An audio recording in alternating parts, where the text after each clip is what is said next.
Bismillahirrahmanirrahim. Assalamualaikum warahmatullahi wabarakatuh. Saya Puan Huda. Hari ini saya akan berkongsi impak PKP kepada cukai 2020.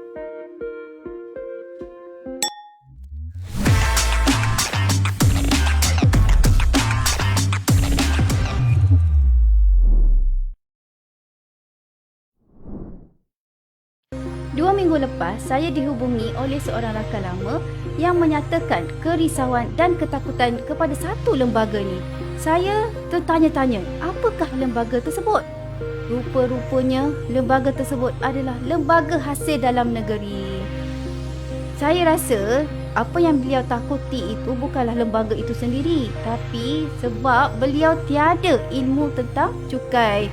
Sebab dia tidak mengisytiharkan cukai selama 2 tahun. Itulah punca ketakutan yang beliau rasa. Baiklah, untuk dalam cukai kita ada 2 perkara penting yang mesti kita tahu. Yang pertama adalah tarikh. Tarikh yang pertama adalah tarikh untuk orang makan gaji, iaitu pada Mac dan April. Yang kedua adalah untuk orang yang bisnes pada Jun sahaja. Maksudnya pada tarikh ni kita mesti melaporkan cukai kita. Kita tak boleh tangguh. Kiranya kita tangguh, masa ni lah bahaya, kita akan takut dan kita mula akan dikejar oleh lembaga hasil dalam negeri. Yang kedua adalah pelepasan yang perlu kita tahu. Pelepasan apa yang kita layak. Tak ada orang yang nak bayar cukai lebih. Jadi dengan pelepasan ni, kita layak untuk mengurangkan cukai kita. Antara pelepasan-pelepasan yang ada yang kita mesti tahu dan biasa kita isi adalah ibu bapa, individu, OKU, orang OKU, berapa amount dia, rawatan ibu bapa, yuran taska, suami isteri OKU, untuk anak dan lain-lain yang sentiasa kita isi. Yang saya nak highlightkan pada hari ini adalah gaya hidup. Sebelum ni, gaya hidup kita hanya dapat 2,500 sahaja setahun. Tapi pada tahun 2020, kerajaan telah menambah kepada 2,500 lagi menjadikan 5,000. Iaitu special case kepada ibu bapa yang telah berbelanja untuk kelengkapan belajar online anak-anak. Kita tahu kan semasa PKP, sekolah ditutup. Pelajar terpaksa belajar di rumah. Bila belajar di rumah, diperlukan gadget-gadget seperti telefon bimbit, telefon pintar, tablet dan komputer peribadi. Belanja itu dibenarkan bermula Mac 2000, bermula Jun 2020. Maksudnya kerajaan sangat alert dengan situasi ibu bapa yang terpaksa berbelanja lebih. Jadi kita mendapat pelepasan untuk pelepasan cukai untuk pembelian tersebut.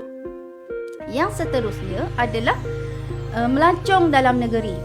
Sebanyak 1,000 pelepasan diberi kepada mereka yang melancong bermula Jun 2020 hingga 31 Disember 2020. Kenapa kerajaan memberikan kita pelepasan sebanyak 1,000 tadi? Kerana kita tahu yang semasa PKP banyak institusi pelancongan yang ditutup. Jadi menggalakkan kita berbelanja dalam untuk melancong. Jadi kerajaan bagi keistimewaan 1,000 pelepasan untuk mereka yang telah melancong dalam negeri sejak Mac 2020 hingga 31 Disember 2020. Satu lagi berita gembira yang patut kita bersyukur bagi mereka yang suka menyimpan di SSPN. Sepatutnya SSPN telah tamat, bukan SSPN yang tamat. Pelepasan untuk caruman ke dalam SSPN tamat 2020. Maksudnya 2020 dah, lepas 2020 dah tak ada dah. Tapi kerajaan telah melanjutkan sebanyak 8,000 pelepasan ni kepada ibu bapa yang mencarum kepada SSPN sehingga tahun 2022.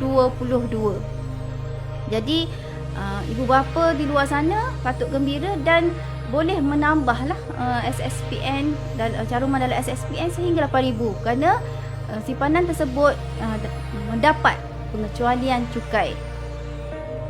Baiklah, sekiranya daripada penerangan saya tadi masih belum jelas, dua benda penting lah saya sentuh tadi. Yang pertama tarikh, Yang kedua, pelepasan. Tuan-tuan dan puan-puan boleh terus merujuk laman web LHDN iaitu mytax.hasil.gov.my ataupun terus menghubungi hotline di laman web tersebut. Jadi sebarang kemusykilan daripada tuan-tuan dan puan-puan akan dijawab oleh pihak LHDN. Jadi tak perlu nak risau. Saya rasa itu sahaja sedikit perkongsian saya pada hari ini. Saya harap perkara tersebut memberi manfaat kepada tuan-tuan dan puan-puan. Dan sekali lagi saya ingatkan, jangan lupa mengisi borang lapor cukai anda tahun ini, tahun 2020 maksudnya. Kerana sekiranya anda gagal berbuat demikian, masa itulah anda perlu takut. Baiklah, untuk video yang lebih menarik atau video-video yang menarik, jangan lupa untuk subscribe dan like kami di Ideas.